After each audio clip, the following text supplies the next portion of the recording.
তোর কত বড় সাহস, তুই আমাকে লাভ লেটার দিস? আমি তোর সিনিয়র হই। আজকেই তোকে এই ভার্সিটি থেকে বের করে দিব। আমার ভুল হয়ে গেছে আপু। আমি আপনাকে এটা দেইনি, ভুলে আপনার কাছে চলে গেছে।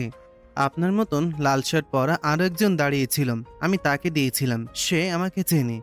বললাম না, এইসব মিথ্যা কথা বলে আর কোনো লাভ হবে না। লেটার যখন দিয়েছিস তখন তো বুঝতে পারিসনি, এখন বুঝতে পারবি আমি কি জিনিস। তুই কি আমাকে চিনিস? আমার বাবা এই ভার্সিটির ভিসি। দয়া করে বোঝার চেষ্টা করুন ম্যাডাম, আমি আপনাকে এটা দেইনি, অন্য একজনকে দিতে চেয়েছিলাম, কিন্তু ভুলে আপনার কাছে চলে গেছে। আমি এই ভার্সিটিতে নতুন এসেছি, প্লিজ এইবারের মতন মাফ করে দিন। কিন্তু রিয়া ছেলেটার কথা শুনল না, সে ছেলেটাকে মারতে শুরু করলো। রাজ এতক্ষণ দাঁড়িয়ে সব দেখছিল। সে এই দৃশ্য দেখে দৌড়ে ভিসি স্যারের রুমে চলে গেল। সেখানে যাবার পর স্যারের সামনে দাঁড়িয়ে বলল, স্যার, আপনার মেয়ে বাইরে একটা নিরপরাধ ছেলেকে মারছে। কি বলছো এসব? আমার মেয়ে এসব করছে, চলো গিয়ে দেখি। রাজ তখন ভিসি সিসারকে নিয়ে ক্যাম্পাসে গেল। ক্যাম্পাসে আসার পর দেখলো শুধু রিয়া না, তার কিছু ফ্রেন্ডও এসে যোগ দিয়েছে তার সাথে।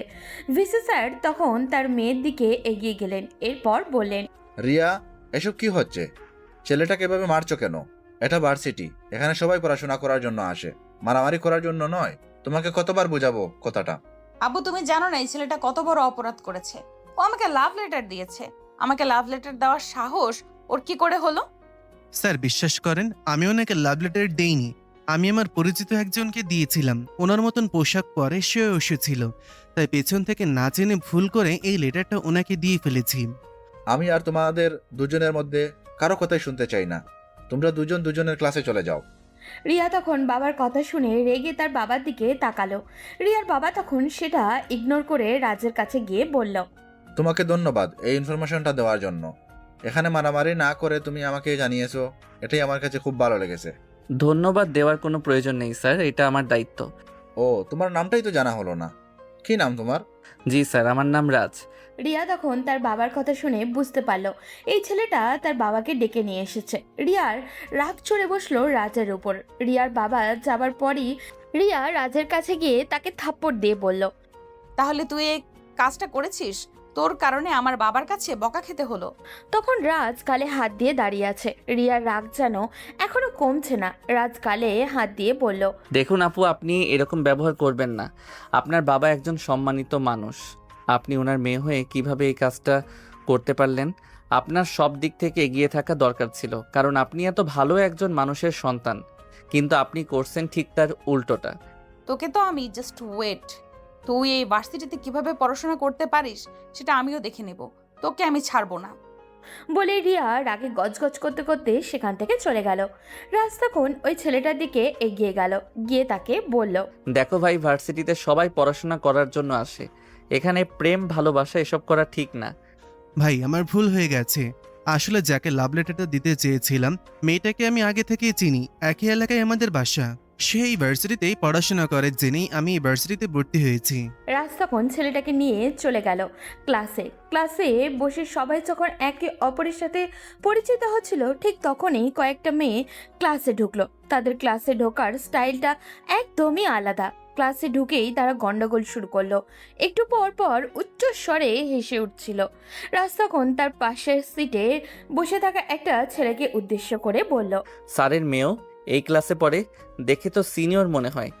ছেলেটা হালকা হেসে বলল, ওরা এই ক্লাসে পড়ে না, এরা এই ক্লাসে পড়তেই থাকে।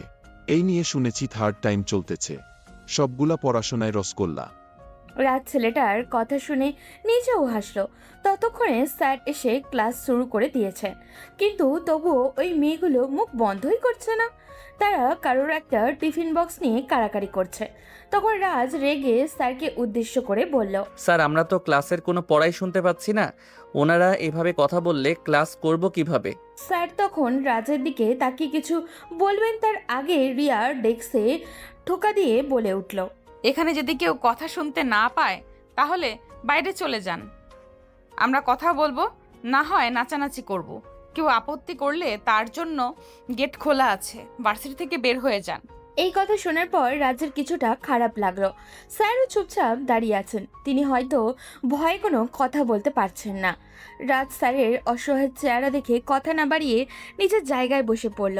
ক্লাস শেষে যখন রাজ ক্লাস থেকে বের হবে তখনই হঠাৎ করে একটা ছেলে দৌড়ে এসে রাজকে মারতে শুরু করলো। তোর কত বড় সাহস! তুই আমার বান্ধবীকে অপমান করেছিস। তুই কি জানিস না রিয়া এই ভার্সিটির বিসি স্যারের মেয়ে? সে যদি চায় তাহলে তোকে এখনই ভার্সিটি থেকে বের করে দিতে পারে। এই ভার্সিটি চলে রিয়ার বাবার কথায়, আর রিয়ার বাবা চলে রিয়ার কথায়। রাজ এতক্ষণ চুপচাপ থাকলেও এবার তার খুব রাগ উঠে গেল। সেও ছেলেটাকে কয়েকটা ঘুষি মেরে দিল। এটা দেখার পর রাজের পাশে থাকা হৃদয়, অর্থাৎ সকালে যে ছেলেটা রিয়াকে মেরেছিল, সেও এগিয়ে আসলো। এরপর ছেলেটার দিকে তাকিয়ে বলল, আমরা ভার্সিটিতে নতুন এসেছি বলে যা নয় তা ব্যবহার করবে এটা ভুলে যাও। আর সবার পাওয়ারের সমান, কেউ আলাদা কোনো পাওয়ার দেখাতে পারবে না। রাজ তখন হৃদয়ের দিকে তাকালো। তার ইতিমধ্যে রাজের ভালো একটা বন্ডিং হয়ে গেছে, আর ভাগ্যক্রমে তাদের দুজনেই হোস্টেল রুম একই। তখনই যে ছেলেটা রাজকে মারতে এসেছিল সে রাজ এবং তার বন্ধুর দিকে তাকিয়ে বলল, তোরা অনেক বড় ভুল করেছিস। তোরা এই রাফির গায়ে হাত তুলেছিস। এখন বুঝতে পারবি তোদের কি অবস্থা হয়। যা পারিস তাই কর গিয়ে। আমাদেরকে ভার্সিটি থেকে বের করে দেওয়াটা এতটাও সহজ নয়। সম্মান করেছিলাম বলেই এরকম ব্যবহার করতে পারলি, কিন্তু এখন থেকে আর সম্মান করব না। রাফি নামের ছেলেটা তখন রেগে বেরিয়ে গেল। রাজ তখন হৃদয়ের দিকে তাকিয়ে বলল, এখন আমাদেরকেও শক্ত হতে হবে। তাদের কথা যদি মেনে নেই তাহলে অন্য স্টুডেন্টদের মতো আমাদেরকেও তারা জ্বালিয়ে যাবে। তাই আমাদের উচিত নিজেদের অবস্থানের উপর শক্ত হয়ে থাকা। তুই কোনো চিন্তা করবি না দোস্ত, আমরা যতক্ষণ একসাথে আছি ততক্ষণ আমরা দুজন একসাথে তাদের মোকাবেলা করব। এদিকে রিয়া তখন ক্যাম্পাসে তার বান্ধবীদের সাথে বসে অপেক্ষা করছিল রাফি কখন আসবে, কারণ রাজকে মারতে রাফিকে রিয়াই পাঠিয়েছিল। একটু পর তারা দেখতে পেল রাফি খুঁড়িয়ে খুঁড়িয়ে হেঁটে তাদের সামনে আসছে। এটা দেখার পর রিয়া আর তার বান্ধবীরা ধরে নিয়ে রাফিকে বসালো। তখন রাফি রাগে লাল হয়ে বলল, ওই ছেলেগুলোর কত বড় সাহস! আমাকে মেরেছে, ওদেরকে এর শাস্তি পেতেই হবে। এই রাফির গায়ে হাত তুলেছে, ওদেরকে আমি ছাড়ব না। রাফির কথা শুনে রিয়া আর তার বান্ধবী নীলা হো হো করে হেসে উঠল। তাদেরকে হাসতে দেখে রাফি আরো রেগে গিয়ে বলল, আমি তোদের কারণে গিয়ে মার খেয়ে আসলাম, আর তোরা আমাকে নিয়ে মজা করছিস। শুনে রাখ, ওই ছেলে দুটোকে যদি আমি এখান থেকে বের না করেছি তাহলে আমার নাম রাফি নয়। এইসব বড় বড় কথা বলে কোনো লাভ নেই, আগে কাজের কাজ করে দেখা। নতুন দুইটা ছেলের হাতে মার খেয়ে আসলি লজ্জা করে না? এই নীলা, তুই চুপ থাক। রিয়া, তুই এক কাজ কর, তোর বাবাকে বল এই ছেলেগুলোকে ভার্সিটি থেকে বের করে দিতে। যদি এই ছেলেগুলোকে ভার্সিটিতে রাখিস তাহলে কিন্তু এরা আমাদের রাজত্ব কেড়ে নেবে। কাউকে ভার্সিটি থেকে বের করে দেওয়াটা মুখের কথা নয়, তাদের বিরুদ্ধে উপযুক্ত কোনো অপরাধ প্রমাণ করতে হবে। বাবার কাছে গিয়ে কি বলবো? বাবা কি এমনি এমনি তাদেরকে ভার্সিটি থেকে বের করে দিবে? দোস্ত, আমার মনে হয় এই প্রথম দিন এরকম না করে আরও কিছুদিন অপেক্ষা করা দরকার। কারণ এখন যদি আমরা কোনো ব্যবস্থা নেই তাহলে স্যার বুঝে যাবেন যে আমরাই কাজ করেছি তাদের বিরুদ্ধে প্রতিশোধ নেওয়ার জন্য। আমি এত অপেক্ষা করতে পারবো না। ওদের দুজনকে শেষ না করলে আমার শান্তি হবে না। ওদের কত বড় সাহস আমার গায়ে হাত তুলেছে। তোর যা ইচ্ছা কর, এখন আমাকে বাসায় ফিরতে হবে। এখন আপাতত কয়েকদিন অপেক্ষা করতে হবে। বলে রিয়া বাইক নিয়ে ভার্সিটি থেকে চলে আসলো। রিয়া বাইক নিয়েই ভার্সিটি যাওয়া আসা করে। তার বাবা অনেকবার বারণ করার পরেও সে শোনেনি। আর তার বাবা মেয়ের উপরে বেশি চাপ দিতে পারে না, কারণ রিয়া তার একমাত্র মেয়ে। তিনি রিয়াকে তার জীবনের চেয়েও বেশি ভালোবাসেন। রিয়া যখন যা চেয়েছে তাই পেয়েছে। বাসায় আসার পর রিয়ার আম্মু তাকে এই অবস্থায় দেখে বললেন, তোবার বললাম এইসব কাপড় পরবি না, এটা বাঙালি মেয়েদের কালচার নয়। বাঙালি মেয়ের পরিচয় শাড়িতে। তুই শাড়ি পরবি, না হলে ড্রেস পরবি। এরকম জিন্স টি শার্ট কেন পরেছিস? মা, তুমি এখনো ওই আদিম যুগেই পড়ে আছো? পৃথিবী অনেক আপডেট হয়েছে। পৃথিবীর সাথে তাল মিলাতে হলে এরকম কাপড় পরতে হবে। তাই তুমি প্লিজ একটু আপডেট হও। তোমাকে নিয়ে আর পারা যাচ্ছে না। দরকার নেই বাবা আমার আপডেট হওয়ার। আমি যেরকম আছি সেটাই খুব ভালো আছি। এই রকম শার্ট প্যান্ট পরে রাস্তার মেয়েদের মতো না হয়ে যে সাধারণ মানুষের মতো এখনো বেঁচে আছি, এটাই আমার কাছে অনেক বেশি। আর কিছু আমি চাই না। মেয়ে মানুষ এত বেহায়াপনা করে কি হবে? রিয়া বুঝলো তার মাকে এসব বুঝিয়ে কোনো লাভ নেই, সেজন্য রুমে চলে আসলো। ফ্রেশ হয়ে বিছানায় গা লাগাতেই রিয়ার চোখের সামনে রাজের চেহারাটা ভেসে উঠল। ছেলেটা দেখতে ভীষণই সুন্দর, কিন্তু রিয়ার এখন রাগ হচ্ছে ছেলেটার উপরে, কারণ এতদিন ভার্সিটিতে কেউ তার মুখের উপরে তর্ক করেনি। বরাবরই সিনিয়র জুনিয়র সবার উপরে সে ছড়ি ঘুরিয়েছে, কিন্তু হঠাৎ কোথা থেকে এই ছেলের উদয় হলো যে প্রথম দিনই তাকে সবার সামনে অপমান করলো। এসব ভাবতে ভাবতে রিয়ার ভিতরে একটা জেদ তৈরি হলো। সে প্ল্যান করলো যে করেই হোক রাজের কাছ থেকে এটা প্রতিশোধ সে নিবেই। এদিকে রাজ হোস্টেলে ফিরে খাওয়া দাওয়া শেষ করে হৃদয়ের সাথে বসে গল্প করছিল। তখন হৃদয় রাজকে উদ্দেশ্য করে বলল, দোস্ত, ওই মেয়েটার কত বড় সাহস একবার চিন্তা কর। বাবা ভার্সিটির ভিসি হয়েছে বলে যা ইচ্ছা তাই করে যাচ্ছে, ওকে একটা শিক্ষা দিতেই হবে। আরে দোস্ত, বাদ দেই, তুই এসব চিন্তা করিস না, যা হবার তা হয়ে গেছে। তারা যদি কোনো ঝামেলা না করে তাহলে আমরাও চুপচাপ থাকবো। এমনি এমনি লাগালাগি করে কোনো লাভ নেই। হৃদয় আর কোনো কথা বলল না। দুজন কিছুক্ষণ রেস্ট নিয়ে বিকেলে হাঁটতে বের হলো। কত সুন্দর এই পরিবেশ। তারা দুজনেই হাঁটতে হাঁটতে ভার্সিটির পিছন দিকে চলে আসলো। সেখানে আসার পর হঠাৎ করে তারা একটা জিনিস দেখে অবাক হয়ে গেল, কারণ ভার্সিটির পিছনে দাঁড়িয়ে অনেক ছেলে সিগারেট টানছিল। কিন্তু সিগারেট খাওয়াটা স্বাভাবিক ব্যাপার হলেও কাছে যেতে কিরকম একটা বাজে স্মেল তাদের নাকে আসলো। তাই কৌতূহলী হয়ে আরো এগিয়ে গেল। গিয়ে তো তারা দুজনেই পুরো অবাক, কারণ সেখানে তারা মাদক সেবন করছিল। শুধু ছেলেরা যে এখানে আছে তা কিন্তু নয়, বেশ কয়েকটা মেয়েও এখানে আছে। রাজ তখন হৃদয়ের দিকে তাকিয়ে বলল, দোস্ত, এসব কি হচ্ছে? এই ছেলেগুলো এখানে ভার্সিটির মধ্যে মাদক সেবন করছে কেন? আর বলিস না দোস্ত, আমি আগে যে কলেজে পড়তাম সেই কলেজের অবস্থাও ঠিক এরকম ছিল। কয়েকটা ছেলে আছে বিভিন্ন রাজনৈতিক নেতার আন্ডারে থাকে, সেজন্য তাদের বিরুদ্ধে কেউ কিছু করতে পারে না, আর তারা ভার্সিটির মধ্যে যা ইচ্ছা তাই করে বেড়ায়। কিন্তু আমার তো মনে হচ্ছে এই ছেলেগুলো সবাই হোস্টেলে থাকে, তাহলে তাদের কাছে মাদক আসে কিভাবে? আরে তুই মনে হয় এসব জানিস না, এখানে আছে কয়েকজন একটু নেতা টাইপের, ওরা ছেলে পেলে দিয়ে সবার কাছে মাদক সাপ্লাই করে। রাজ এই কথা শোনার পর স্তব্ধ হয়ে গেল। ভার্সিটির মধ্যে এত অনিয়ম চলছে, কিন্তু কেউ কিছু করতে পারছে না, শুধুমাত্র পাওয়ারের কারণে। তারা এত পাওয়ার পেল কোথা থেকে? রাজ চিন্তা করলো কারা এসব সাপ্লাই করে, তাদেরকে চিনতে হবে। তাই কিছুক্ষণ দাঁড়িয়ে দেখলো সব। এরপর হৃদয়কে নিয়ে ফিরে চলে আসলো হোস্টেলে। হোস্টেলে আসার পর তারা দুজনেই পড়াশোনায় মনোযোগ দিল। কিন্তু রাতে যখন ডিনার করতে যাবে তখন তো রাজের মাথা নষ্ট হয়ে গেল। এই খাবার সে কিভাবে খাবে? যদি সরকারি ভার্সিটি হতো তা মানা যেত, এটা একটা প্রাইভেট প্রতিষ্ঠান, এখানকার টাকার বিনিময়ে সবাই পড়তে আসে। এই ভার্সিটির মধ্যে এত বাজে খাবার কিভাবে হতে পারে, যেখানে একটা মানুষের মেধার বিকাশ ঘটানোর জন্য পুষ্টিকর খাবারের দরকার, সেখানে দিনের পর দিন অপুষ্টিকর খাবার খাওয়ানো হচ্ছে। রান্নাঘরের অবস্থা যাতা, খুবই অপরিষ্কারভাবে রান্না করা হচ্ছে। রাজ কোনোদিনও এইরকম খাবার খায়নি। এখন কি খাবার ছেড়ে তার উঠে যাওয়া ঠিক হবে? সে কিছু একটা ভেবে আবারও বসে পড়ল। সবার সামনে এমন একটা অভিনয় করলো যেন সে এইসবে অভ্যস্ত। বেশ কিছুক্ষণ খাবার নাড়াচাড়া করে কোনো মতে কয়েক লোকমা ভাত মুখে দিয়ে সে হৃদয়কে নিয়ে রুমে ফিরে আসলো। হৃদয় এসেই শুয়ে পড়ল। ছেলেটা মধ্যবিত্ত ঘরে, তার এইসবে তেমন কোনো অসুবিধা হচ্ছে না। সে রাজকে ঘুমানোর কথা বলে নিজেও ঘুমিয়ে পড়ল। রাজ তখন বসে সারাদিনের ঘটে যাওয়া ঘটনাগুলো ভাবছিল। তখন হঠাৎ করে তার আম্মুর কল আসলো। রাজ তখন রুমের ব্যালকনিতে গিয়ে কল রিসিভ করলো। ওপাশ থেকে রাজের মা বলল, কি ব্যাপার বাবা, কেমন আছিস? হ্যাঁ আম্মু, আমি অনেক ভালো আছি। তোমরা কেমন আছো? বাবা আর দিয়ার অবস্থা কি? আমাদেরকে নিয়ে তোকে চিন্তা করতে হবে না। তোকে কে বলেছিল ওখানে যেতে? ছোটবেলা থেকে একটা কাজ আমরা তোকে আমাদের কথা মতো করাতে পারলাম না। আম্মু, তুমি প্লিজ এরকম কথা বলো না।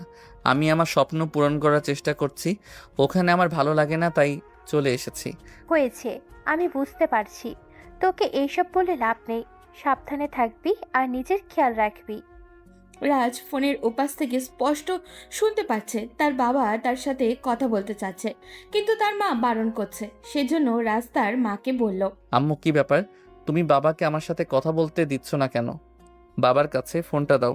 রাজের মা তখন রাজের বাবার কাছে ফোনটা দিল। রাজের বাবা তখন ফোন ধরেই বলল, মাই ডিয়ার সান, আমি যেটা চিন্তা করছিলাম তুমি সেটাই করছো। আমি তোমার সাথে আছি। লাভ ইউ বাবা। আমি জানি তুমি সবসময় আমাকে সাপোর্ট করবে, তুমি কোনো চিন্তা করো না, আমি এখানে ভালো আছি। আমি তো জানি আমার ছেলে নিজের স্বপ্ন পূরণ করার জন্য যে কোনো কিছু করতে পারে। তবে বাবা, কোনো প্রয়োজন হলে আমাকে সরাসরি কল করবে, ঠিক আছে? আচ্ছা ঠিক আছে, তাহলে আমি এখন রাখি, অনেক রাত হয়ে গেছে, এখন ঘুমাতে হবে। বলে রাজ ফোনটা রেখে দিয়ে আবার রুমে চলে আসলো।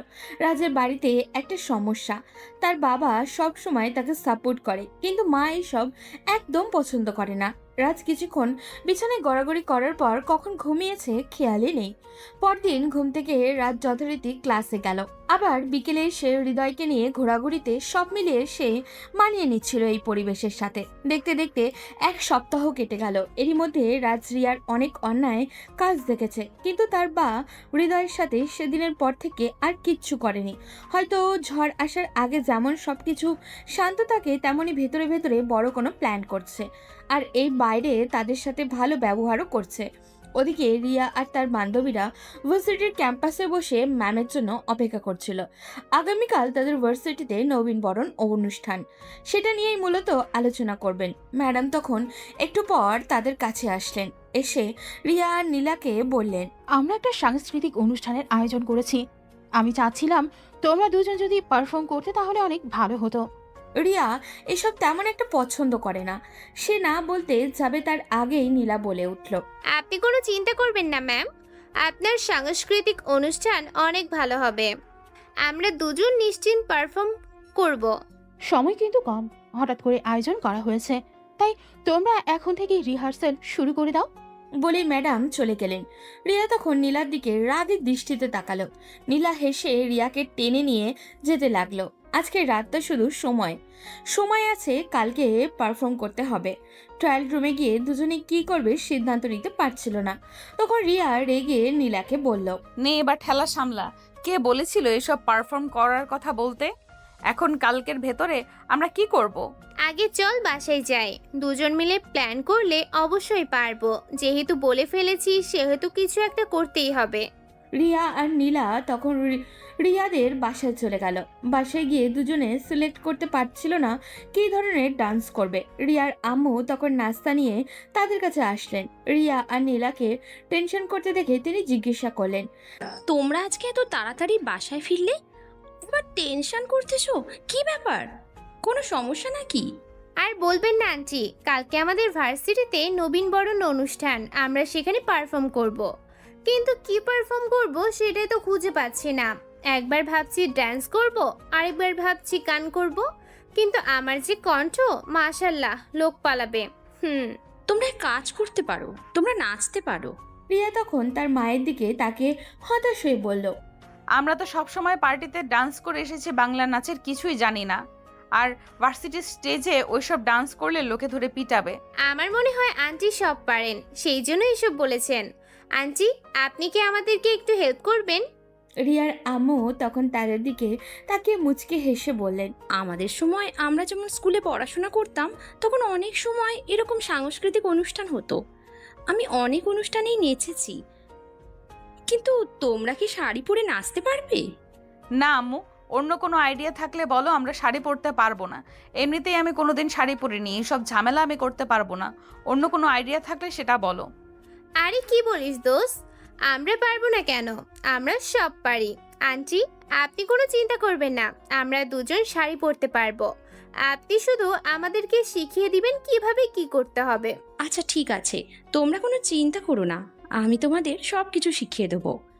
তাহলে তুমি আজকে রাতে তোমার বাবা মাকে বলে দাও তুমি এখানেই থাকবে।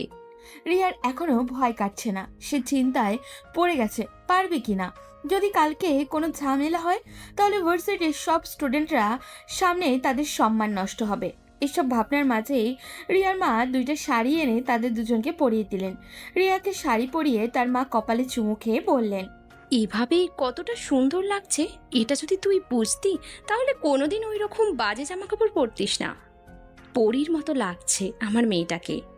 মায়ের কথায় রিয়ার অবাক হয়ে ওনার দিকে তাকালো। রিয়ার মায়ের চোখের জল টলমল করছিল। উনি আড়ালে নিজের চোখের জল মুছে দুজনকে বাংলা একটা গানে অনেকক্ষণ ডান্স প্র্যাকটিস করালেন। রাতটা মহা চিন্তায় কাটলো তার দুই বান্ধবীর। রিয়ার বাবা রাতে আর বাসায় আসেননি, ভার্সিটির প্রোগ্রাম, তিনি মহা ব্যস্ত সেটা নিয়ে। পরদিন যখন রিয়া শাড়ি পরে ভার্সিটিতে গেল তখন তার বাবা তাকে এই অবস্থা দেখে এগিয়ে আসলেন, মাথায় হাত বুলিয়ে দিয়ে চলে গেলেন। রিয়ার ভয় হতে লাগলো সব কিছু ঠিকঠাক হবে তো। তবে একটু পর অতিথিদের পাশে নিজের মাকে বসে থাকতে দেখে কিছুটা সাহস পেল। উনি সাধারণত ভার্সিটির প্রোগ্রামে আসেন না, কিন্তু আজ এসেছেন নিজের মেয়ের পারফরমেন্স দেখতে। ওদিকে রাজ আর হৃদয় দুজনে সাদা পাঞ্জাবি পরেছে। আজকে স্টেজের কাছে দাঁড়িয়েছিল দুজনেই। হঠাৎ করেই অনুষ্ঠানের মাঝখানে ঘোষণা করা হলো নাচ হবে। আবার সেই নাচে নাকি নাচবে ভিসি স্যারের মেয়ে রিয়া এবং তার বান্ধবী নীলা। এই কথা শোনার পর রাজের কিছুটা হাসি পেল। হৃদয় তো কথাটা শোনার পর থেকেই একবার রাজকে খোঁচাচ্ছে আর একবার নিজেই হেসে গড়াগড়ি খাচ্ছে। তাদের এই হাসি বেশি সময়ে টিকলো না, কারণ এর মধ্যে রাজ নিজেও ফেঁসে গেল। 2 দিন আগে রিহার্সালের জন্য ভার্সিটির ক্লাসরুমের মধ্যে রাজ একটা গান করেছিল এবং আজকের অনুষ্ঠানের পরিচালনায় যে ম্যাডাম আছেন উনি সেখানে উপস্থিত ছিলেন।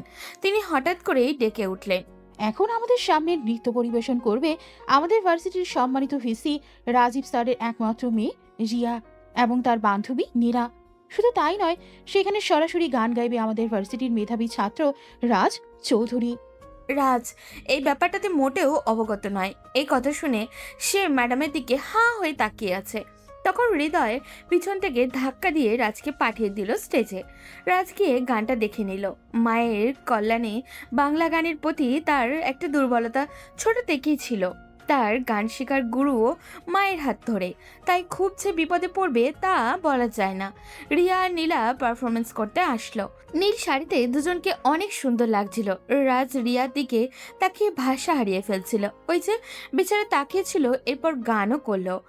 পারফরমেন্স শেষ হলো, কিন্তু তার আর ধ্যান কাটলো না। সবাই যখন হাততালি দেওয়া শুরু করলো তখন যেন সে নতুন করে হুঁশ ফিরে পেল। স্টেজ থেকে নামতেই রিয়া তার দিকে এগিয়ে আসলো। রাজ হৃদয়ের পাশে দাঁড়িয়ে আছে। তখন রিয়া সেখানে এসে রাজকে উদ্দেশ্য করে বলল, তোমাকে যতটা খারাপ ভেবেছিলাম তুমি ততটাও খারাপ না, গান ভালোই গাও।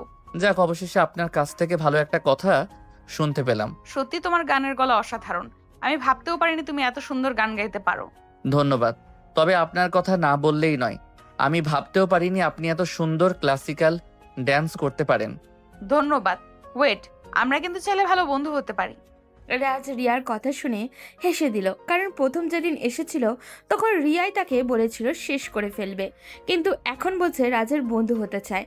রাজ রিয়ার দিকে তাকিয়ে হালকা হেসে বলল, আপনি যে প্রস্তাবটা করেছেন প্রস্তাবটা সুন্দর, আমরা খুব ভালো বন্ধু হতে পারি, কিন্তু আমার পছন্দ বাঙালি কালচারে বড় হওয়া সাদামাটা একটা মেয়ে।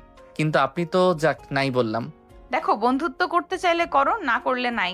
আমি তোমাকে জোর করছি না আমার সাথে বন্ধুত্ব করতে, ভাবছিলাম তোমার আর আমার মিসআন্ডারস্ট্যান্ডিংটা মিটিয়ে নিতে। রাজও এবার হেসে হাতটা বাড়িয়ে দিল, কারণ তার সাথে বন্ধুত্ব করা এখন ঠিক সিদ্ধান্ত হতে পারে। এমনি ঝামেলা বাড়িয়ে লাভ হবে না, কারণ রিয়ার ব্যাপারে রাজ একটা ভয়ের মধ্যেই ছিল। যতই বলুক না কেন এইরকম মেয়েদেরকে সে ভয় পায় না, তবে ভিতরে ভিতরে একটা সন্দেহ থেকে যায়, কারণ এরা নিজেদের ইগো ঠিকই রাখার যা ইচ্ছায় তাই করতে পারে। ভালোই ভালোই অনুষ্ঠান শেষ করে রাজ আর হৃদয় হোস্টেলে ফিরে আসলো। আজ ভার্সিটিতেই খাওয়া দাওয়ার পর্বটা সেরে ফেলেছে, তাই এসেই শুয়ে পড়েছিল, কিন্তু চোখে ঘুম ধরা দিচ্ছিল না। বারবার রিয়ার সেই শাড়ি পরে নাচের দৃশ্যটা চোখে ভেসে উঠছিল। রাজ নিজের অজান্তেই বারবার হেসে উঠছিল। এরপর থেকে রিয়ার সাথে তার কোনো ঝামেলা হয়নি। এভাবে 3 দিন কেটে গেল। রাজ বসে বসে খাতায় নোট করছিল, তখন হৃদয় এসে রাজের পাশে বসে বলল, দেখ দোস্ত, আমরা এসব ঝামেলা না জড়ালে হয় না। যদি আমরা ভার্সিটির এসব অনিয়ম বন্ধ করতে চাই তাহলে ফেসে যাব। আমাদের মতো সবাই যদি ভয় পেয়ে এভাবে বসে থাকে তাহলে ভার্সিটি ধ্বংস হয়ে যাবে। আমাদেরকে কিছু একটা করতে হবে। এই ভার্সিটির ছাত্র হিসেবে আমাদের একটা দায়িত্ব আছে। তাহলে চল এক কাজ করি, আগে স্যারকে জানিয়ে দেখি কি হয়। উনি অনেক ভালো মানুষ, আমার মনে হয় উনি কিছু একটা করার চেষ্টা করবেন। আমারও এমনটাই মনে হচ্ছে। তাহলে কালকে সকালে ওনার সাথে গিয়ে কথা বলবো। যদি উনি কোনো ব্যবস্থা নেন তাহলে তো ভালো, আর যদি কিছু না করেন তাহলে আমাদেরকে কিছু একটা করতে হবে। ওদিকে রিয়া কয়েকদিন থেকেই একটা নেশার মধ্যে আটকে আছে। সেদিন রাজের সাথে ফ্রেন্ডশিপ করার পর থেকে সে যতবার রাজের সাথে কথা বলেছে ততবারই মুগ্ধ হয়েছে। ছেলেটাকে যেরকম ভেবেছিল তার ঠিক উল্টো সে। রিয়া এদিকে যেমন রাজের কণ্ঠের মায়ায় আটকে গেছে, অপরদিকে রাজের কথা বলার স্টাইল, চলাফেরা, পোশাক আশাক সব কিছুই তাকে মুগ্ধ করছে। তবে কি সে রাজকে নিয়ে একটু বেশিই ভাবছে? রিয়া নিজের মনের সাথে কয়েকদিন থেকে যুদ্ধ চালিয়ে যাচ্ছে। ওদিকে পরদিন সকালে রাজ হৃদয়কে নিয়ে চলে গেল ভিসি স্যারের কেবিনে। উনি তাদেরকে দেখে বসতে বললেন। রাজ বসে স্যারকে উদ্দেশ্য করে বলল, স্যার, আমরা আপনাকে একটা গুরুত্বপূর্ণ বিষয় জানানোর জন্য এখানে এসেছি। আসলে স্যার, আমরা ভার্সিটির মধ্যে কিছু অনিয়ম অনেক দিন থেকে দেখে আসছি। রাজীব সাহেব কথাটা শুনে কিছুক্ষণ রাজ আর হৃদয়ের দিকে তাকিয়ে থাকলেন। এই প্রথম কোনো স্টুডেন্ট এভাবে তার কাছে অভিযোগ জানাচ্ছে, তাই তিনি নিজেও অবাক হলেন। এরপর বললেন, দেখো বাবা, ভার্সিটির কম বেশি সব ব্যাপারেই তো আমার ধারণা আছে। তুমি কি এমন অনিয়ম দেখেছো আমাকে একটু খুলে বলো।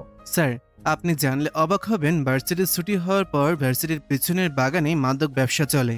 শুধু তাই নয়, সেখানে ভার্সিটির ছাত্রছাত্রীরা মাদক সেবন করে। এতে যে শুধু তাদের জীবন নষ্ট হচ্ছে তা না, এই ভার্সিটির ভাবমূর্তিও নষ্ট হচ্ছে। এই কথা শোনার পর রাজীব সাহেব বেশ চমকে উঠলেন। রাজ আর হৃদয় বুঝলো তিনি এই ব্যাপারে কিছুই জানেন না। রাজ তখন ওনার দিকে তাকিয়ে বলল, আমরা যা বলছি তা সত্য। বিশ্বাস না হলে আপনি এই ভিডিওটা দেখুন। বলেই রাজ ওনাকে একটা ভিডিও দেখালো। সব দেখে রাজীব সাহেব কিছুক্ষণ তাকিয়ে থাকলেন রাজের দিকে। এরপর বললেন, এসব কি হচ্ছে ভার্সিটির মধ্যে? এতদিন থেকে এসব হয়ে যাচ্ছে আর আমি কিছুই জানি না। তুমি চিন্তা করো না, খুব তাড়াতাড়ি আমি এদের বিরুদ্ধে ব্যবস্থা নেব। কিন্তু বাবা, তোমরা এটা আর কাউকে জানাবে না, কারণ এটা একটা প্রাইভেট ভার্সিটি। যদি এই ভার্সিটির সভাপতির কাছে এই খবর পৌঁছায় তাহলে আমাদের সবার চাকরি নিয়ে টানাটানি পড়ে যাবে। স্যার, আমার মনে হয় আপনি যত তাড়াতাড়ি সম্ভব তাদেরকে শেষ করে দিন। এই স্টুডেন্টগুলো বহিষ্কার করলেই হবে না, এই গোপন বিজনেসটা বন্ধ করতে হবে। কিন্তু আমার পক্ষে তো এত কিছু সম্ভব নয়। আমি কিভাবে কি করতে পারি, তোমরা আমাকে একটু বুদ্ধি দাও। স্যার, আমার মনে হয় আপনি গোপনে পুলিশ কমিশনারের সাথে বিষয়টা নিয়ে আলোচনা করুন। এদেরকে সরাসরি ধরতে হবে। যারা এসব সাপ্লাই দিচ্ছে ওদেরকে ধরে ফেলতে পারলে এই সমস্যা এমনিতেই সমাধান হয়ে যাবে। আচ্ছা ঠিক আছে, তাহলে আমি এখন ওই কমিশনারের সাথে ব্যাপারটা নিয়ে কথা বলবো। কালই এই গ্রুপটার উপর আক্রমণ করব। কিন্তু বাবা, তোমাদেরকে আবারও একটা রিকোয়েস্ট করছি, এই কথাটা আর কাউকে বলবে না। ব্যাপারটা আমরা গোপনে সমাধানের চেষ্টা করছি। 1 মাস পরে এই ভার্সিটির প্রতিষ্ঠাতা আসবেন। উনি আসার আগে যদি বড় কোনো ঝামেলা হয় তাহলে এটা ওনার কান পর্যন্ত পৌঁছাতে সময় লাগবে না। রাজ আর হৃদয় তখন রাজীব সাহেবকে আশ্বস্ত করে বলল, আপনি নিশ্চিন্তে থাকতে পারেন স্যার, এই বিষয়টা গোপন থাকবে। তোমাদেরকে অসংখ্য ধন্যবাদ। ব্যাপারটা আমি আগে জানলে আরো আগে এদের বিরুদ্ধে ব্যবস্থা নিতাম। রাজ কথাটা শোনার পর কিছুটা নিশ্চিন্ত হলো। তারা রাজীব সাহেবকে ধন্যবাদ জানিয়ে সেখান থেকে চলে আসলো। ক্যাম্পাসে বসে আছে, তখনই হঠাৎ করে দেখতে পেল রিয়া তার দিকে এগিয়ে আসছে। রিয়া রাজের সামনে এসে মুচকি হেসে বলল, এই রাজ, তুমি না বলেছিলে বাঙালি মেয়েদের মতো পোশাক পরতে? আজকে আমি একটা সেলোয়ার কামিজ পরে এসেছি। কেমন লাগছে বলো? আমার ফ্রেন্ডরা বলল খ্যাত খ্যাত লাগছে। রাজ তখন রিয়ার দিকে ভালো করে তাকালো। সে সাদা রঙের একটা সালোয়ার কামিজ পরে এসেছে। রাজ তখন মুচকি হেসে রিয়াকে বলল, ওরা তোমাকে হিংসা করছে, কারণ তোমাকে দেখতে অনেক সুন্দর লাগছে। জিন্স টি শার্টে তোমাকে একদম সুন্দর লাগে না। তুমি এখন থেকে এটাই পরবে। এটাতে তোমাকে একদম পরীদের মতো মনে হচ্ছে। রিয়া একথা শুনে বেশ লজ্জা পেল। রিয়াকে লজ্জা পেতে দেখে রাজ মনে মনে হাসলো। হয়েছে, এখন চলো কোথাও থেকে ঘুরে আসি। না, এখন না, একটু পরে ক্লাস শুরু হবে। যদি যেতে চাও তাহলে ক্লাস করব, এরপর দুজন যাবে। ওয়েট, তুমি ক্লাসে এত কথা বলো কেন? তোমার কারণে ঠিকমতো ক্লাস করা যায় না। সরি, আসলে ভুল করে ফেলেছি। আর এসব করব না, এখন থেকে ভালো হয়ে যাব। রাজ আর রিয়া একসাথে ক্লাসে ঢুকলো। এটা দেখার পর হৃদয় রাজের দিকে তাকিয়ে হাসছে।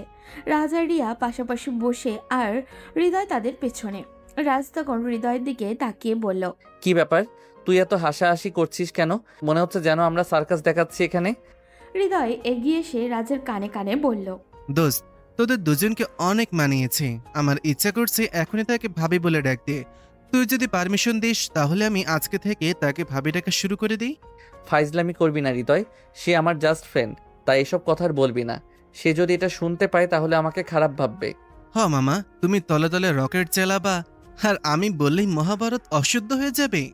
ভাই প্লিজ চুপ কর। না, আমি চুপ করব না। এই বৈষম্যহীন বাংলাদেশে আমার বন্ধু প্রেম করবে আর আমি সিঙ্গেল থাকবো, এটা মেনে নেওয়া যায় না। দরকার হয় দাবি আদায়ের রাজপথ অবরোধ করব। যাও মামা, পিছনে লাঠির বাড়ি পড়লে এমনিতেই ঢ্যাং ঢ্যাং করে বাড়ি চলে আসবা। এভাবে দুজন তর্কাতর্কি করতে করতে ক্লাস শেষ করলো। বাইরে আসার পর রাজ দেখলো রিয়া দাঁড়িয়ে আছে। রাজকে দেখে সে হাসি মুখে এগিয়ে আসলো। এরপর তারা দুজন ঘুরতে বের হলো।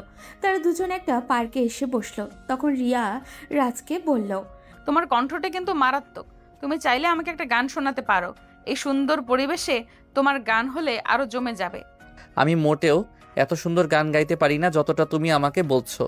আরে কি বলো, তুমি প্রফেশনাল সিঙ্গারের থেকেও ভালো গান গাও। নাও এবার ভাবনা নিয়ে শুরু করো। রাজ তখন মুচকি হেসে রিয়ার দিকে তাকিয়ে গান গাইতে শুরু করলো। রিয়া হেসে হেসে হাততালি দিচ্ছে। ওদিকে রাজ তো আগে থেকেই রিয়ার প্রতি কিছুটা দুর্বল ছিল। এরই মধ্যে রিয়ার এইরকম ব্যবহার তাকে আরো পাগল করে দিচ্ছিল। বেশ কিছু সময় ঘোরাঘুরি করে যাওয়ার সময় রিয়া রাজকে বলে গেল, আজ তোমার সাথে পুরো দিনটা স্বপ্নের মতো লাগছিল।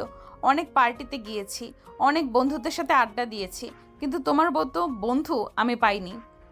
হতে পারে। আসলে জীবনে টাকা দিয়ে সবকিছু হয় না, কিছু জিনিস আছে যেগুলো উপভোগ করে নিতে হয়। বলেই রাজ সেখান থেকে চলে আসলো।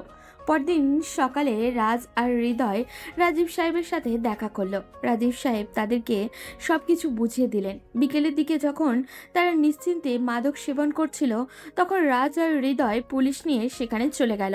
যারা সেখানে মাদক সাপ্লাই করছিল তাদের সবাইকে পুলিশ ধরতে শুরু করলো। রাজীব সাহেব কয়েকজন স্টুডেন্টকে সতর্ক করে ছেড়ে দিলেন এবং তাদের পরিবারের সাথে যোগাযোগ করার সিদ্ধান্ত নিলেন। পুলিশ চলে যেতেই রাজীব সাহেব রাজ আর হৃদয়ের কাছে এসে বললেন, তোমাদের কারণে এই ভার্সিটির এত বড় একটা অনিয়ম আমাদের চোখের সামনে আসলো। তোমাদের দুই বন্ধুকে অসংখ্য ধন্যবাদ। দোয়া করবেন স্যার, যাতে আমি আর আমার বন্ধু এরকম কাজ করতে পারি। আমরা যেন কোনো অন্যায়ের সাথে জড়িত না হই। রাজ আর হৃদয় হাসি মুখে সেখান থেকে চলে আসলো। ওদিকে যারা মাদক ব্যবসা করছিল তারা অনেক চিন্তায় পড়ে গেল, কারণ অনেককেই মাদক সহ গ্রেপ্তার করা হয়েছিল। তখন সেখানকার একটা ছেলে আবির চলে গেল তাদের বসের কাছে, কারণ তাদের বস হচ্ছে রাফি। রাফি এইসবের মূলে আছে, কিন্তু সে সবার সামনে আসে না। গোপনে সে সবাইকে মাদক সাপ্লাই দিয়ে পালিয়ে চলে যায়। আবির দৌড়ে রাফির কাছে গিয়ে বলল, ভাই সর্বনাশ হয়ে গেছে। ভার্সিটির মধ্যে পুলিশ এসেছিল। হৃদয় এবং তার বন্ধু রাজ সব জানিয়ে দিয়েছিল স্যারের কাছে। ডিসি স্যার তখন পুলিশ নিয়ে এসে আমাদের যত ছেলে পেলে আছে সবাইকে ধরে নিয়ে গেছেন। আমি পালিয়ে চলে এসেছি। কি বলছিস তুই?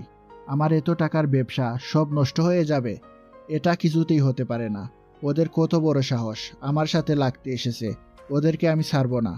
ভাই এখন তাদের বিরুদ্ধে কিছু করতে পারবেন না, কারণ বিসি স্যার তাদের সাথে আছেন।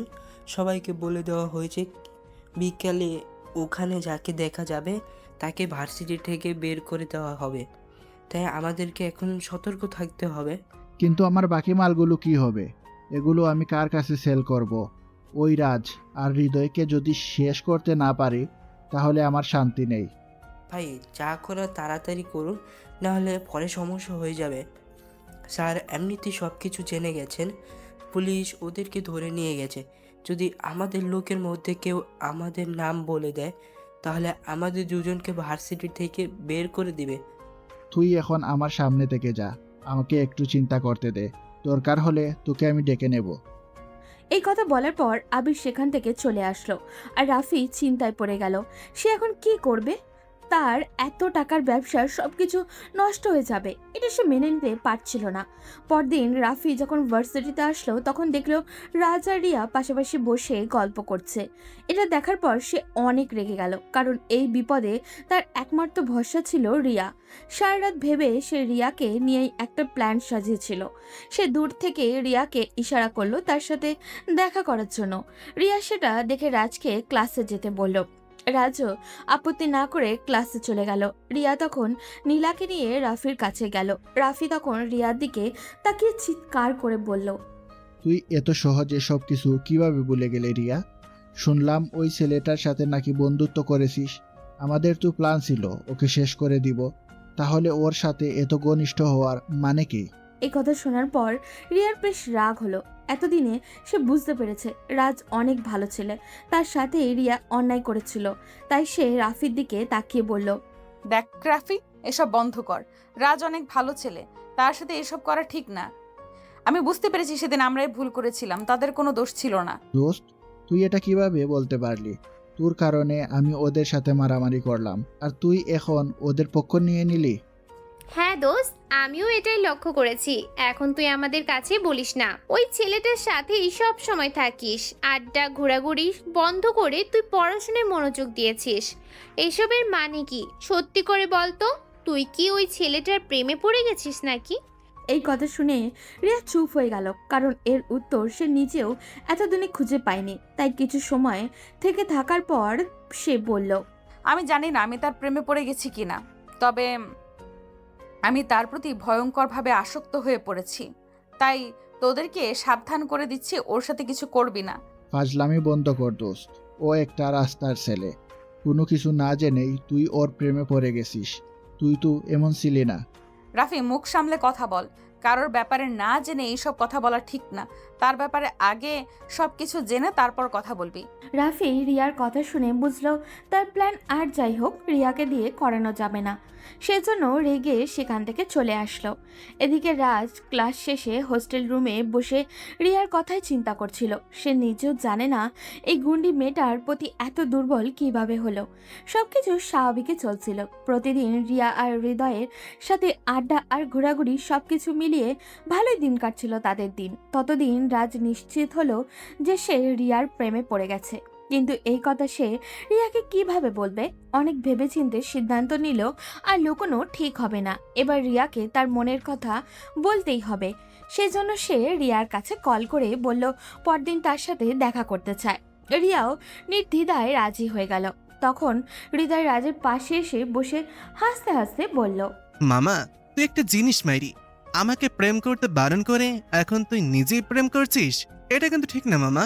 ভালোবাসা কোন দিক দিয়ে কিভাবে হয়েছে সেটা তো আমি নিজেও জানি না। আমি কোনোদিন চিন্তাও করিনি আমি এভাবে তার প্রতি আসক্ত হব, কিন্তু পরিস্থিতি আমাকে বাধ্য করেছে। হয়েছে, এসব আর বোঝাতে হবে না। তুই কি ভেবেছিস তুই প্রেম করবি আর আমি বসে ললিপপ খাবো?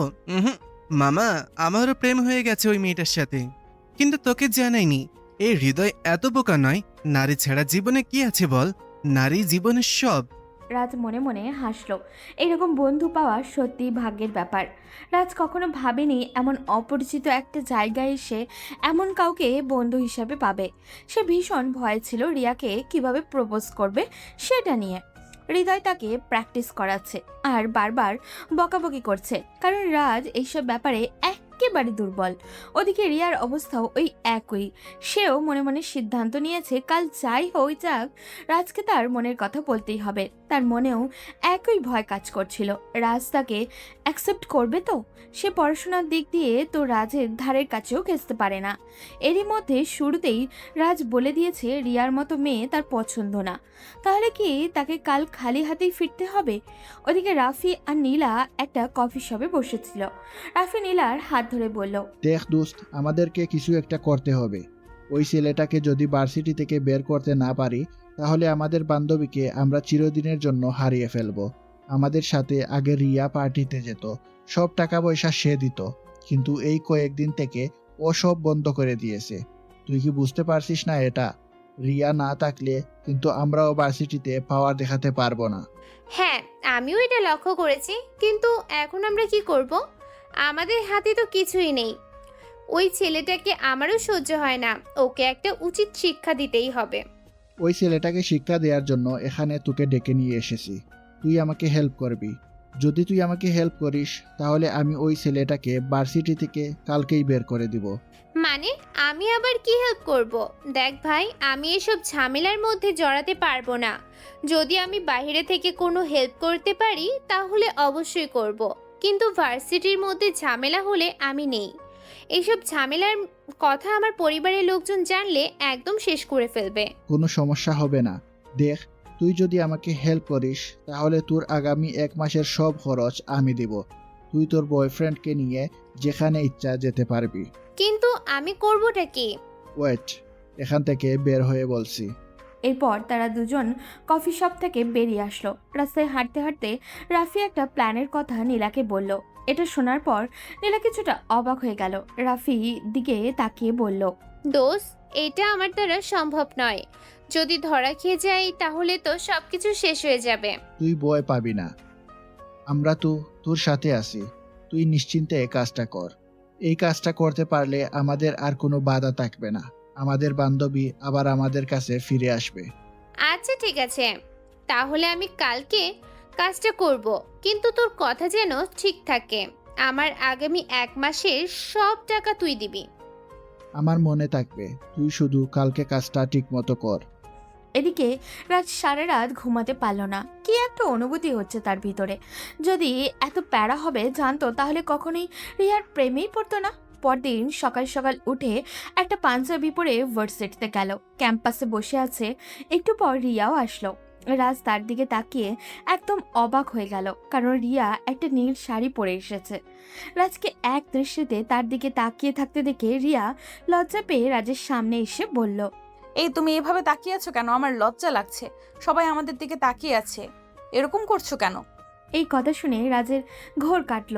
সে নিজেও কিছুটা বিব্রত হলো।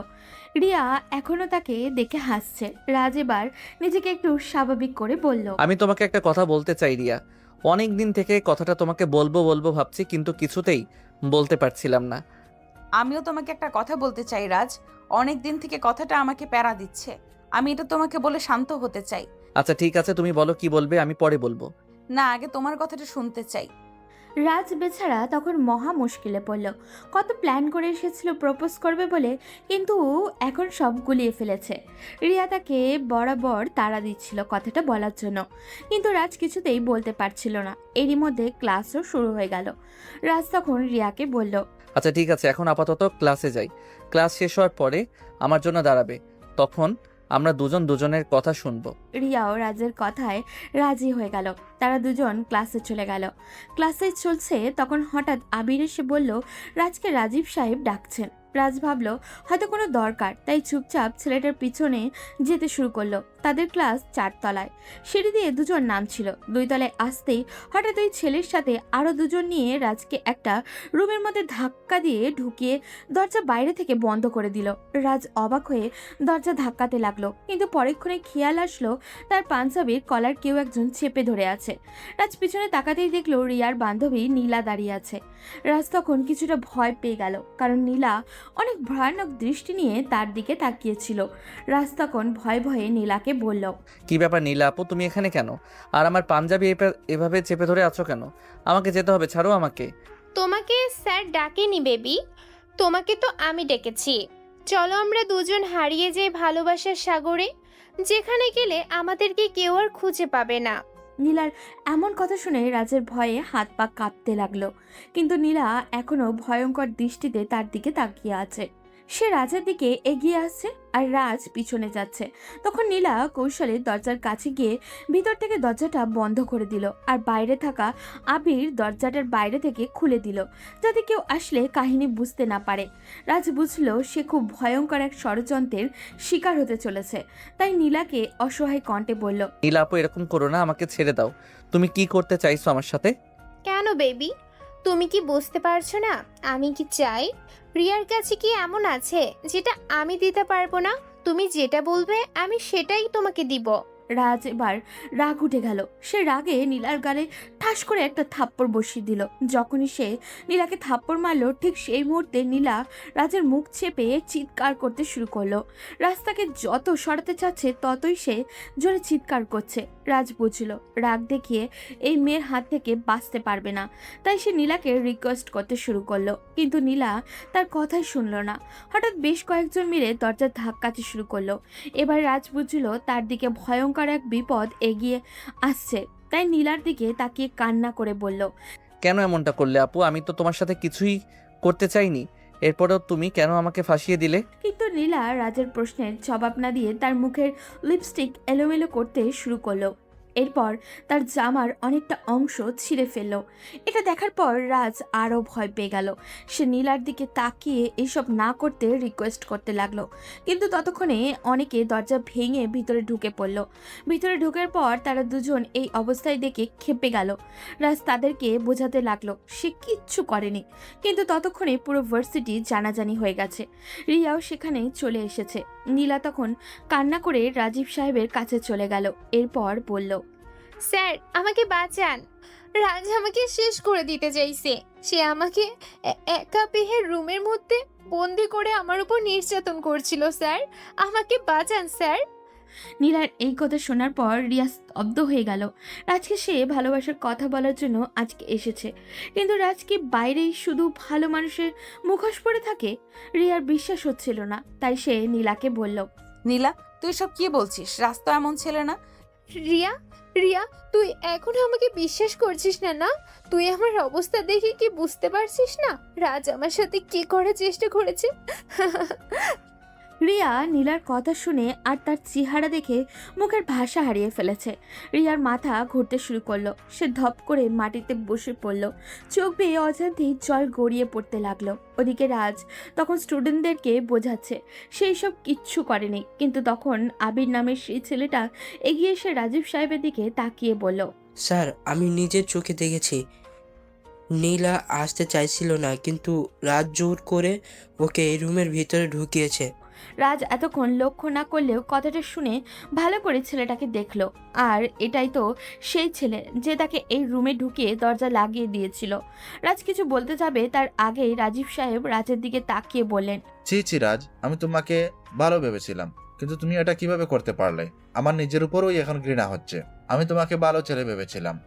স্যার, ওই ছেলেটাকে এমনভাবে শাস্তি দিন যাতে সবাই সতর্ক হয়ে যায়। এই সবাই দাঁড়িয়ে কি দেখছো? এদের মতো ছেলেকে গণধুলাই দেওয়া দরকার। চলো সবাই। রাফি এতক্ষণ চুপ করে এক কোণে দাঁড়িয়ে মজা দেখছিল। যখন দেখলো সুযোগ পেয়েছে তখনই এই কথা বলে সবাইকে রাগিয়ে দিল। এবার সবাই মিলে রাজের উপরে আক্রমণ করলো।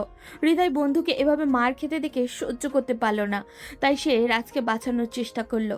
কিন্তু সেই সুযোগ রাফি আর আবির তাদের বন্ধুরা হৃদয়কে মারতে লাগলো। কেউ নেই তাদের বাঁচানোর মতো। রাজ সবার কাছে অপরাধী হয়ে গেল, কিন্তু কিছু না করেও। রাজের এবার নিজের প্রতি অনেক রাগ হতে লাগলো। কেন আসতে গেল এখানে? মায়ের কথা শুনে যদি পরিবারের সাথে থাকতো তাহলে আজ এই পরিস্থিতির মুখোমুখি তাকে হতে হতো না। রিয়া উঠে কান্না করতে করতে সেখান থেকে চলে গেল। সবাই মিলে রাজ আর হৃদয়কে রক্তাক্ত করে ভার্সিটির গেটের সামনে ছুঁড়ে ফেললো। ওই অবস্থায় তাদের দিকে একের পর এক নোংরা গালাগালিও ছুঁড়ে আসছিল। হৃদয় কোনো মতে উঠে রাজকে ধরে নিয়ে একটা ফার্মেসিতে গেল। সেখানে গিয়ে কাটা জায়গায় ঔষধ লাগিয়ে রাজকে নিয়ে রিকশায় উঠল। কিন্তু এখন তারা কোথায় যাবে? হোস্টেলে যাওয়া মানেই আবারও ওদের সামনে পড়া। তখন রাজ রিকশাওয়ালাকে একটা ঠিকানা বলল। হৃদয় কোথায় যাবে জিজ্ঞাসা করতেই রাজ বলল ওটা নাকি তার নিজের বাড়ি। রিকশাওয়ালা ঠিকানায় পৌঁছে দিতেই হৃদয় অবাক। সে হয়তো কল্পনাও করতে পারেনি এত বড় বাড়ি ছেলে রাজ। রাজ হৃদয়ের কাঁধ ধরে ভর দিয়ে ভিতরে গেল। এখন যাই হয়ে যাক, তাদেরকে মানসিকভাবে শক্ত থাকতে হবে। এদিকে রিয়া বাসায় ফেরার কিছুক্ষণ পর তার বাবাও ফিরে আসলো। রিয়াকে কান্না করতে দেখে তার বাবা কাছে আসলেন। তার কান্নার কারণ জিজ্ঞাসা করতেই রিয়া তখন তার বাবাকে সব কিছু খুলে বলল। রিয়ার বাবা নিজের মেয়ের ফিলিংস বুঝতে পেরে কোনো রিয়াক্ট করলেন না। এখন সেটা আরও বড় বিপদ ডেকে আনতে পারে। তিনি মেয়েকে সান্ত্বনা দিয়ে রুমে চলে গেলেন। রিয়ার রুমে এসে নিজের রাগ কন্ট্রোল করতে না পেরে এটা ওটা ভাঙতে শুরু করলো। রাজের সাথে তোলা কয়েকটা পিক ছিল ফোনে, সেগুলোকে ডিলিট করলো। কিন্তু এতে কি কোনো সমাধান হবে? ফোন থেকে হয়তো রাজের স্মৃতি ডিলিট করে দিতে পারবে, কিন্তু মন থেকে সেটা কি মুছে ফেলা কি সম্ভব? ওদিকে নীলা আর রাফি তো খুশিতে আত্মহারা, কারণ রাজ আর হৃদয়কে ভার্সিটি থেকে বের করে দিতে পেরেছে। এদিকে রাজ রাতের রুমে বসে প্ল্যান করতে লাগলো কিভাবে কি করবে। এইভাবে বসে থাকলে চলবে না, এই অপমানের প্রতিশোধ সে নিবেই। হৃদয় তখন তাকে বলল, দোস্ত, আগে আমাদেরকে ওই তিনজনকে ধরে নিয়ে আসতে হবে। প্রথমজন হচ্ছে আবির, ও এসবের সাথে জড়িত। দ্বিতীয় হচ্ছে নীলা, আর রাফির কথা তো নাই বললাম, শালা সুযোগ পেয়ে আমাদের কাছ থেকে প্রতিশোধ নিয়েছে। তবে আমার মনে হচ্ছে এসবের পিছনে মূল হচ্ছে ওই রাফি। এদের সবাইকে ধরতে হবে। ওরা যেমন আমাকে ফাঁসিয়েছে ঠিক সেরকমভাবে ওরাও ফাঁসবে, শুধু একটু অপেক্ষা করো। বলেই রাজ ফোন বের করে কিছু লোককে কল করলো। মূলত এরাই তিনজনকে ধরবে। রাজ জানে তারা এখন খুব সতর্কভাবে চলাফেরা করবে, কিন্তু রাজের রিয়ার কথা অনেক বেশি মনে হচ্ছিল। একদিকে তার প্রতি কিছুটা অভিমানও হচ্ছিল, কারণ তার ধারণা অনুযায়ী রিয়া তাকে ভালোবাসে। তাহলে রিয়া কেন তাকে বিশ্বাস করলো না? কেন তার পক্ষ হয়ে একটা কথাও বলল না? তবে কি সে রিয়ার বিশ্বাসের যোগ্য ছিল না? সেদিনের পর থেকে রাজ হৃদয় দুজনেই কেউ বাসা থেকে বের হলো না। দেখতে দেখতে 1 সপ্তাহ কেটে গেল। রিয়ার সাথে রাজের আর একবারও দেখা হয়নি। এই 1 সপ্তাহে রাজের কাছে 1 বছরের মতো মনে হচ্ছিল। কিন্তু আজকে খবর পেয়েছে তার লোকজন ধরে নিয়ে এসেছে ওই 3 জনকে। সেজন্য রাজ আর হৃদয় চলে গেল রাজের পুরনো বাড়িতে। সেখানে গিয়ে দেখলো নীলা, আবির, রাফি 3 জনকেই বেঁধে রাখা হয়েছে। তারা রাজকে দেখে অবাক হয়ে গেল। তাদের দেখেই রাজের ওই দিনের কথা মনে পড়ে গেল। তাই হাতের কাছে থাকা লাঠিটা তুলে নিয়ে ওদেরকে মারতে লাগলো। তখন তারা কান্না করতে শুরু করলো। রাজ যেন আরো পাগল হয়ে গেছে, সে থামতেই চাইছে না। তখন নীলা কান্না করে বলল, আমাকে ছেড়ে দাও, আমি আর কোনোদিনও এরকম কাজ করব না। আমাকে রাফি বলেছিল এসব করার জন্য, না হলে আমি কোনোদিনও এই কাজ করতাম না। হ্যাঁ ভাই, আমাদেরকে ছেড়ে দাও, আমরা এসবের সাথে জড়িত না। রাফি ভাই মাদক ব্যবসা জড়িত। আপনি মাদক ব্যবসায়ীদেরকে আটক করিয়ে দিয়েছেন পুলিশের হাতে, সেই জন্য উনি আপনার উপর থেকে প্রতিশোধ নেওয়ার জন্য এরকম করেছে। আমরা দুজন এসবের সাথে জড়িত নাই। রাজ তখন হাসতে শুরু করলো। রাজের এমন ভয়ঙ্কর হাসি দেখে তারা ভয়ে সব সত্য কথা নিজের মুখে বলতে শুরু করলো। রাজ সব শুনে রেগে বলল, তোদের সবাইকে শাস্তি পেতে হবে। এই কয়দিন এখানেই তোদের আটকে রেখে আদর যত্ন করা হবে। এরপর ভার্সিটিতে যেদিন অনুষ্ঠান হবে সেদিন সবার সামনে স্টেজে দাঁড়িয়ে সব স্বীকার করবি। যেভাবে আমাকে অপমান করেছিস ঠিক সেভাবে আমার সম্মান আবার ফিরিয়ে দিবি। আবির তখন রাজের দিকে তাকিয়ে আছে। রাজ রেগে আবিরের মাথায় লাঠি দিয়ে আঘাত করলো। আবির সঙ্গে সঙ্গে বেহুশ হয়ে গেল। রাজ তখন হৃদয়কে বলল, সবকিছু বুঝতে পেরেছিস তো? তুই এদেরকে দেখে রাখবি, কোনো মতেই যেন পালাতে না পারে। দোস্ত, তুই কোনো চিন্তা করবি না, এরা কেউই আমাদের হাত থেকে বাঁচতে পারবে না। ওদের তো আরো আদর যত্ন করা বাকি। আমাদেরকে যেমন অপমান করেছে ঠিক সেইভাবেই ভার্সিটির সবার সামনে ওদেরকে অপমান করব। রাজ হৃদয়কে সেখানে রেখে বাসায় চলে আসলো। বাসায় আসার পর থেকে রিয়ার কাছে কল করছে, কিন্তু রিয়ার ফোন বন্ধ। রাজ অনেক চেষ্টা করলো তার সাথে যোগাযোগ করার, কিন্তু কিছুতেই পারল না। প্রতিদিন রাজ রিয়ার কাছে কল করত, যদি একটাবার রিয়া ফোনটা ধরে, কিন্তু রিয়ার ফোন বন্ধ পেত। এদিকে যত দিন যেতে শুরু করেছে ততই রাফি আর আবিরের উপরে নির্যাতন বাড়ছে। রাজ সিদ্ধান্ত নিয়েছে ভার্সিটির অনুষ্ঠানের দিনই সে সবার সামনে নিজের আসল পরিচয় প্রকাশ করবে। এতদিন সে নিজের পরিচয় গোপন করেছিল। এভাবে দেখতে দেখতে দিন কেটে গেল। আজকে রাজের পরিবারের সবাই দেশে ফিরে আসবে। রাজ তাদেরকে রিসিভ করতে চলে গেল এয়ারপোর্টে। তার সবাই রাজকে দেখে ভীষণ খুশি। রাজ তাদের নিয়ে বাসায় চলে আসলো। এরপর কালকে হৃদয়কে কল করে বলে দিল ওদের 3 জনকে কাল সময় মতো নিয়ে আসতে। এদিকে রাজ এবং পরিবারের সবাই প্রস্তুত হয়ে নিল ভার্সিটির অনুষ্ঠানে যাওয়ার জন্য। তবে পরের দিন রাজ একটু কাজ আছে বলে বাড়ির সবার আগেই ভার্সিটিতে চলে গেল। তার মূল উদ্দেশ্য ছিল রিয়া এসেছে কিনা সেটা দেখা। হ্যাঁ, রিয়া তার বাবার সাথে এসেছে। তবে এই রিয়া আর আগের রিয়ার মধ্যে অনেক পার্থক্য। তার চোখে মুখের অবস্থা দেখলে যে কেউ বলে দিতে পারবে এই কয়দিন ঠিকমতো ঘুম, খাওয়া দাওয়া কিছুই করেনি। রাজের কষ্ট হলেও সে নিজেকে সবার থেকে আড়াল করে রাখলো। একটু পরেই হৃদয়ে ওদের 3 জনকে নিয়ে আসলো। ভার্সিটির মধ্যে অলরেডি সবাই চলে এসেছে, এজন্য রাজ সবাইকে ঠেলে স্টেজে উঠে গেল। এরপর তার সাথে ঘটে যাওয়া ঘটনা সব বাইকে বলল এবং নীলা, রাফি আর আবিরের সবার সামনে দাঁড় করিয়ে সত্যিটা বলানো হলো। এবার ভার্সিটির সবাই এদের 3 জনের উপরে ভীষণভাবে ক্ষেপে গেল। রিয়া তো দৌড়ে গিয়ে নীলার গালে ঠাস ঠাস করে কয়েকটা থাপ্পড় বসিয়ে দিয়ে বলল, তুই আমার বান্ধবী এটা বলতে আমার ঘৃণা হচ্ছে। তোকে আমি কতটা আপন ভাবতাম, কিন্তু তুই এত বড় একটা অন্যায় কিভাবে করতে পারলি আমার সাথে? আমি আর কোনোদিনও এরকম কোনো কাজ করব না দোস্ত, আমাকে শেষবারের মতো ক্ষমা করে দে। তোকে ক্ষমা আমি কোনোদিনও করব না। তোকে আজকে ঠিক সেইভাবেই শাস্তি দেওয়া হবে যেভাবে আমার ভালোবাসার মানুষকে দেওয়া হয়েছিল। তোদের সবাইকে আমি শেষ করে দিব। ভার্সিটির সবাই গোলমাল শুরু করলো। তখন স্যারেরা অনুষ্ঠানের কথা চিন্তা করে তাদেরকে একটা রুমে আটকে রাখলেন। অনুষ্ঠান শেষ হওয়ার পর তাদেরকে পুলিশের হাতে তুলে দিবেন। ওদিকে এই ঝামেলার মাঝে রিয়া রাজকে হারিয়ে ফেলল। ছেলেটা তো এই একটু আগেই স্টেজে ছিল, এখন কোথায় গেল? রিয়া খুঁজতে খুঁজতে হৃদয়কে দেখল, কিন্তু সে বলল কিছুই জানে না। রিয়া হতাশ হয়ে চেয়ারে বসে পড়ল, তার চোখ চারিদিকে ঘুরে বেড়াচ্ছে। এদিকে অনুষ্ঠান শুরু হতেই অতিথিরা আসতে লাগলো স্টেজে। এই ভার্সিটির মূল যে প্রতিষ্ঠাতা, যার অনুদানে প্রথম এই ভার্সিটি তৈরি হয়েছিল, উনি তার পরিবার নিয়ে এসেছেন। সবাই ওনাকে দেখতে ব্যস্ত। এবার রিয়া রাজকেও দেখলো, স্টেজের নিচে দাঁড়িয়ে আছে।